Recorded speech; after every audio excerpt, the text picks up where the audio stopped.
Imagine boarding the most luxurious cruise ship in the Caribbean, champagne flowing, crystal chandeliers gleaming, and the promise of a week in paradise. Now imagine discovering that every single passenger on that ship vanished without a trace. Welcome aboard the Seraphina's Dream, the ghost ship that should never have been found. This is Mark Chen, and 3 weeks ago, I was celebrating my best friend Jake's bachelor party on what we thought would be the trip of a lifetime. Jake, his brother Ryan, our childhood friend Sophia, and we'd known each other since middle school in Miami. Now scattered across the globe, Jake in New York, Sophia working in London, Ryan in LA, and me traveling for my documentary work, this cruise was supposed to reunite us before Jake's wedding in 2 weeks. The Seraphina's Dream wasn't just any cruise ship. This refurbished luxury liner had a dark history we'd joked about over dinner the first night. Back in 1987, the ship, then called the Carolina Belle, had been found drifting near the Bermuda Triangle. All 340 passengers and crew had disappeared, no distress signal, no lifeboats missing, just gone. The ship was salvaged, renamed, and relaunched 20 years later, with the company claiming the old stories were just maritime myth. Sophia, ever the skeptic with her PhD in psychology, laughed it off. Mass hysteria and urban legends, she said, sipping her mojito. You know how sailors are. But Ryan, who'd always been into paranormal lore, leaned in with that mischievous grin we knew too well. I heard the crew still hears footsteps on Deck 9. That whole section's been closed off since 2015. No explanation given. Of course, that became the dare. At 2 a.m., after too many drinks and too much bravado, the four of us stood before the locked gate to Deck 9. Jake picked the lock, a skill from his misspent youth, and we stepped into a corridor frozen in time. The air was different here, colder, thicker, our breath misted despite the Caribbean heat outside. The corridor stretched into darkness, emergency lights flickering weakly every few seconds. We moved deeper, phones out, filming everything. The rooms were still furnished, 1980s decor perfectly preserved, as if waiting for guests who would never return. In one cabin, I found a child's teddy bear sitting on a bed that was still made. In another, a dinner tray with food that should have rotted decades ago but looked fresh. Sophia's scientific mind couldn't explain it.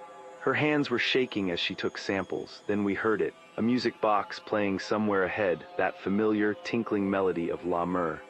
We followed the sound to the grand ballroom at the end of Deck 9. The doors were already open.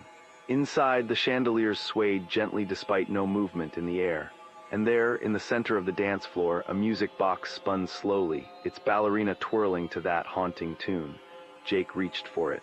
Don't, Sophia started, but it was too late. The moment his fingers touched the box, every chandelier blazed to life. The ballroom filled with the sound of an orchestra, but no musicians stood on the stage. And then we saw them. Translucent figures in 1980s formal wear, dancing in pairs, swirling around us. They didn't acknowledge us at first. They simply danced, their faces frozen in expressions of joy that felt wrong. Ryan grabbed my arm. We need to leave now. But when we turned, the doors had sealed shut. The dancers began to notice us. One by one, their heads turned in our direction, their movements becoming jerky, unnatural. Their joyful expressions melted into something hungry, something angry. Sophia started screaming. One of the figures, a woman in a red dress, had passed through her and Sophia's eyes had rolled back. She spoke, but it wasn't her voice. It was older, desperate, speaking in accented English. We've been waiting. We need to leave this place. We need your bodies. Jake and Ryan held Sophia as more entities swarmed toward us. I remembered something my grandmother, a Haitian immigrant, had taught me about protecting against spirits. I pulled out my phone and started playing a recording I kept for my documentary research, a traditional Caribbean protection prayer chanted by a Santeria priestess. The effect was immediate. The spirits recoiled, shrieking. Sophia collapsed, herself again. The ballroom lights flickered violently. We ran, the prayer still playing from my phone as the entities clawed at the air behind us. We burst through the Deck 9 gate just as the ship's alarms began blaring. The crew found us 15 minutes later. They didn't ask questions, just escorted us to our cabins and told us to pack. By dawn, we were transferred to another ship. The Seraphina's Dream was diverted to port for mechanical issues. But I saw the fear in the captain's eyes. He knew. Sophia won't talk about what she experienced while possessed. Jake's wedding is in a week, but he's already said he wants it on dry land. Ryan has been researching the original disappearance obsessively. And me, I've been contacted by families of the vanished passengers. They want answers. Because here's what we learned. The Seraphina's dream is scheduled to set sail again next month, fully booked. The company is calling our incident a group hallucination from bad seafood, but we know the truth. Those spirits are still there. Still waiting, still hungry. And speaking of places that trap the dead, our next investigation takes us to something even more terrifying. The abandoned boarding schools of New England, where children's spirits are said to relive their final moments night after night. If you want to join us for that journey into darkness, subscribe now. Hit that like button if the ocean suddenly feels less inviting, and drop a comment telling us, would you board a ship with a haunted past? Because sometimes the deadliest waters are the ones we choose to sail.